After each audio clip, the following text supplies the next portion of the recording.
Hmm. I mean, where do we even start? I mean, you have the senseless killing of if you had another unarmed black person here in America, and as we speak, there's a police station being burned in Minnesota, here in the United States. People protesting, folks are angry, frustrated. There are people looking at who should be fired, who should be prosecuted, put in jail. And there's so many ways you can cut this. There's so many ways it could be spoken about. So all I can come from is a perspective as a black man in America at this time, dealing with yet another senseless killing, something that was totally avoidable. I'm not going to go after the police. I'm not going to say whether this was right to be burned down or, people should protest or shouldn't protest. For those people that don't understand, what's going on, Lynn? Appreciate you. For those people that don't understand, let's say somebody was, you were gay, or somebody who was straight, like gay, lesbian, or, with the exception of transgender. When you walk down the street as a gay person, if you encounter somebody, what's going on, June? It is heartbreaking. If you're a gay person or something like that, you could not express that. You could hide that and not express that and not be gay or not have to push that out there. But as a black person, with a certain skin color, you get judged. It's a stigmatism. It's a certain way people see you. It's something you constantly have to deal with. Yes, Melanie, thank you. And it's hard because, not all of us are criminals. Not all of us are crooks. Not all of us are out there trying to do anybody harm, you know. Yeah, the video is hard. It's disheartening. The video of, the black man being killed, and it's disheartening to see a police station being burnt down in protest. I mean, nobody wins in this situation, as far as what's happening. I don't see any winners on any side, regardless of who was prosecuted, regardless of a family member losing a son. This is not a great time in America, especially when we're supposed to be recovering from a pandemic, or we're in the middle of a global pandemic. This is the point where people say, as black folks, to say, yeah, we're all in it together until this happens. And then you wonder, are we really all in it together? Are we really all on the same sides? Yes, June, it does hurt my heart and my soul as well. And I could just tell you from the state of being a black man, it's pain. Because then you wonder, I have to think about it myself. I have to wonder, when I encounter the police, is this something that I would have to deal with, on my way back home from work? Or, you know, um, is this, you have to watch out for this police officer, that police officer. This is a real thing. This is not just a news story. This is not just an abstract thing that I could push away and not think about. This is not something that's just happening in a vacuum. This is something that's a daily reality for me and every black man in America. You know, will you make it out of the situation okay if you don't speak to the police officer the right way? Will you have a foot on your neck, or be in a situation where you can't breathe, or somebody, unfairly characterize you and judge you? Protest is okay, but looting and riots and not making it right. I agree with you. I agree with you, Lynn. But there's a whole other piece to it. You know, there's a whole other piece to, even before we get to the rooting and the looting and the rioting. I could speak on that and say that the looting and the rioting was just going to come regardless, because there's people out there who want to be idiots. There are people out there that want to destroy the neighborhood, that want anarchy to reign. There are people out there who just want to see us divided. There are people out there who don't want to see folks come together. There's a lot of, negative folks out there in the world. That's not going to change. That's not going to change. But the perspective I come from is the perspective of somebody who's not a criminal, somebody who, is not out there looking to do harm. But I could be judged too.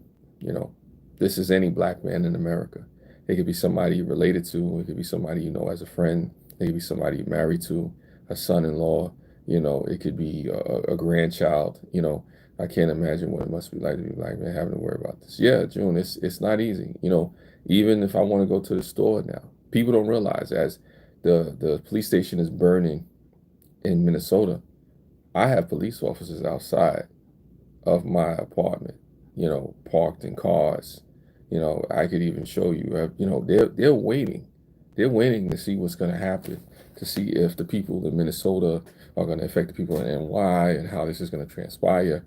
This is ripple effects with this whole thing. So this is not over. And on the other side, there's black people who are in pain. This is a situation that's not going away, and it's the ugliest thing. Some people say, it is part of the original sin that goes into slavery when it comes to black people here in America. And I try to speak on it from a perspective of, you know what, I don't make any apologies of being a black person in America. I'm not a criminal. I'm not a crook. I'm not a killer. I'm not a rapist. I'm not out here committing any crimes. I know this is unpopular, and a lot of people may not want to hear about this, but black people are Americans too. Black men are Americans too. Some of us, we do what we do. I'm not saying every black man in America is the honest and most upright, but it is something that has to be said. It is a thing where, in America, you have to worry when you're dealing with the law enforcement. We're 10 times more likely to be locked up, 10 times more likely to be killed, 10 times more likely to have to go through the system, than any other folks. Black or white, that man should not have been held down like that. I agree with you, Lynn. He shouldn't have been held down like that, but that's the reality of where we are. That's where we are. A lot of times, that's allowed to persist and exist in our society as to the point where it's okay. There's something systemically wrong. What's going on, Ro King? Appreciate you. Yeah, I'm a lover of Ro King. I appreciate you. There's something systemically wrong when you look at the situation and you say it's okay for anybody to be put down and go through such a situation like that. Because it's not just something that you have in a microcosm about one police officer and one particular situation. No, it is not solely about George Floyd and that one particular situation. This is about a series of things. This is about the Eric Garners, the Mike Browns, the Sandra Bland's, the Walter Scotts. So it's about all of those folks out there. It's nobody wins when we have to go through these things. Nobody wins. Nobody comes out looking like a bed of roses. We all lose as Americans. We all lose as people. Folks are looking at us. These are things that we have to explain to our children and our grandchildren as generations go. The family's upset that the protesters took it to this extreme. Yeah, the family is upset, and it's hard. It's hard because it takes away from the fact that a man's life was lost, and it was a situation where you say to yourself, how do you honor a man by burning and looting and stealing and robbing? You don't. And I looked at the interview on CNN, the brother of George Floyd, how he was crying and breaking down. He wanted people to be peaceful. So the protesters are not even honoring the wishes of the man's family. So it's one of those situations where you kind of wonder, who comes out the winner in this situation? And nobody does. Nobody definitely does. We all lose as Americans. We all lose as a society. Burning businesses, making other people lose their jobs, etc. Well, I hear you, Lynn, and that is true, and that's a great point to put there. But I think the greatest loss is the loss of life. And I think people are tired. People are tired of it. I mean, I'll say it for folks out there. I can't speak for the whole black community, but I'll say this. People are tired of seeing senseless killings of unarmed black folks, be it their men, be it their women, be it their children. The thing that happened to the man out in Texas, the woman that was killed in Kentucky. This is the third situation. This is the third major incident in less than 30 days, if I'm not mistaken, of an unarmed black person being killed. What's going on, sis? Dad, appreciate you. Thank you for coming through. And we as black people, we just, we say, look, we're a part of society too. We're in the culture. We're Americans.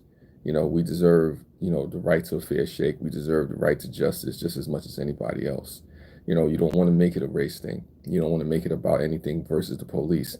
Yes, the loss of life is not good. I don't agree with burning businesses and stabbing store workers. Doesn't make it right. Yeah, no, it doesn't make it right, Lynn. But you got to remember something. You create this environment when you have these situations happening one after the other, after the other, after the other. Literally, as I'm talking to you, this is the third major incident, in a matter of weeks, months, where the unarmed black person is being killed. You got people being killed in the street. You got people going into their home. The Kentucky woman. Let's talk about the Kentucky woman. The Kentucky woman that had police officers go into her home and she was shot in her home. Imagine any one of you, and I say this to you realistically, anybody that's not black on this live stream. Imagine the police officers coming into your home and suspecting you doing something because of the color of your skin or the race that you are, and violating your rights as a citizen, as an American, as a taxpayer, just because they thought you did something. These are things that happen multiple times. Yeah, I don't know about a firing squad, Eggman, but the whole point of it is that enough is enough. People are tired. Black folks are tired. You know, we are Americans. We're human beings. We pay taxes. I pay taxes. I'm a military veteran. You know, I work in a church. I'm a taxpayer, an active member in my community. I volunteer. I do all these different things. But guess what? When I go outside, the same thing that this man faced is the same thing that I'm in fear of facing. Something that I have to look at, something that I have to worry about, because I say to myself, wow, what if I meet the wrong police officer on the wrong day and I'm in the wrong situation at the wrong time? Am I going to be the one on the floor with something on my neck, with a knee on my neck saying I can't breathe? You know, this is not something that's being done isolated and in the corner somewhere. This is not something that hasn't been seen. There's been case after case after case after case after case. What's up, Froze? Thank you. We all bleed the same blood. Yes, we all bleed the same blood, Froze. And I think a lot of that is missed. You know, there's nobody that's any better than anybody else because of the color of their skin. You know, if anything, you try to look at people for the content of their character. And black folks are tired. We're tired. We're tired of being killed and hurt and senselessly, put in these situations. There shouldn't have to be a protest. There shouldn't have to be a rally. There shouldn't have to be buildings burnt. There shouldn't even have to be this conversation. I didn't even want to do this live stream. I don't want to talk about this. This is not something, I fight back the tears myself. This is not something I want to think about. But guess what? If I go outside right now to the store, this is something I have to think about. Already dealing with economic inequality, already dealing with, just the COVID virus, already dealing with, the economy not, being what it should be, already dealing with all these different situations. If anything, as human beings, as Americans, as citizens of the world, yeah, Melanie is not right. We should be thinking about how to recover from this COVID-19. It's embarrassing as an American. It's embarrassing as a black man to have to look and say, wow, you know what? People, countrymen, my own countrymen, people that are supposed to be protecting me, are somebody who's a threat to me in a possible situation just because they could be having a bad day. I don't want to have an issue with the police. I don't want to have a situation where I could be in the same situation, as Eric Garner or not too long ago. Literally in my city, we had an issue with this where a kid was being put down on the floor because he didn't have on a mask. But meanwhile, you go to an affluent neighborhood, where people are different color or different social status, they don't have to deal with that. They need to punish those police officers and have the rest of the squad and the training, counseling. See, here's the thing, Lynn, and I'm gonna say something to you, Lynn, and this is not to be funny or nothing like that. We're already past that. We're already past the firings. We're past the retrainings. We're past the talking. We're past the protesting. People are frustrated. I don't agree with what they did, but people are frustrated because they're in pain. They're hurting. No offense to anybody who's not black in this live stream, but the reality of it is, it is what it is, Amy. The reality is of it is a lot of people who may not understand and don't have to face this. No offense to any of you folks in here who's not black, but you don't have to face this. This is not that reality for you. When you encounter the police, no offense, a lot of you folks don't have to worry about being put down on the floor and having a knee to your neck just in case things are not working out right. People are behaving badly all over. Yeah, definitely. And regardless of their color. But, sometimes it just gets singles out.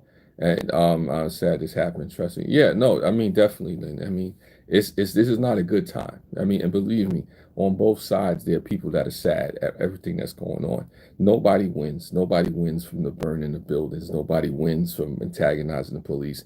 Nobody wins in the situation of taking somebody's family member away.